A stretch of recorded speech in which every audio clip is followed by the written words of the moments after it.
take a look at some headlines real quick here with Springfield's Morning News. Outside of the radio show, I'm also the associate editor for the Center Square, where some of the headlines are: Illinois Attorney General to request expedited review of the gun ban challenge that was upheld by an appellate court. We talked in great detail about this earlier this morning, but here's Attorney Thomas DeVore explaining a bit of the issue ahead and how the courts decided that they upheld the challenge that the gun ban in Illinois violated equal protections.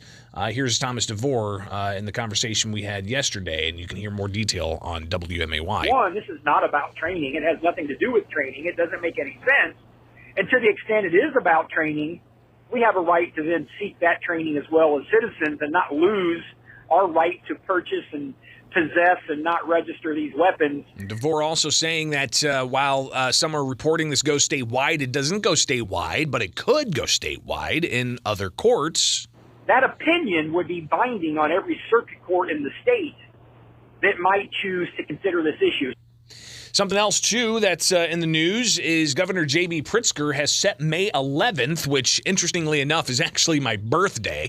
But May 11th is set for when the COVID-19 disaster is set to end. It's also the time that President Joe Biden has declared the end of the COVID-19 disaster. And Governor Pritzker, for nearly 3 years now, has been issuing COVID-19 disaster proclamations. Wirepoint's President Ted Dabrowski has been very critical of this, and he says that this is an ongoing problem with the governor having too much power.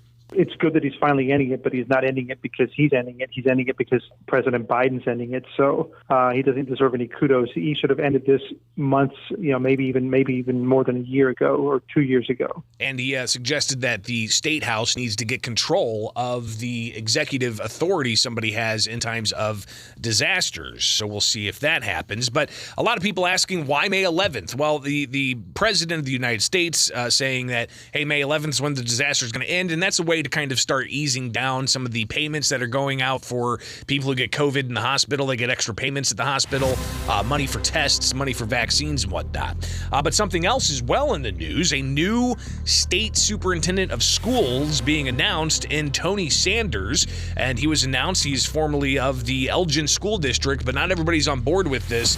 You've got Awake, Illinois that is very critical of this, and Shannon Adcock raising concern on a whole host of issues, especially his performance. My heart is really breaking for the students of this state. Given Governor Pritzker's election, this superintendent is more reflective of the governor's politics than of leadership that is truly empowering students to reach their greatest potential. And Adcock was also critical of the handling of the COVID pandemic in Elgin schools, where Tony Sanders was the superintendent there, including video last year that had a child in a classroom not wearing a mask, being told to stay in that classroom and being forcefully the door kept closed. It's a pretty compelling video, but those are just some of the headlines. From the Fly SPI Studios, take the easy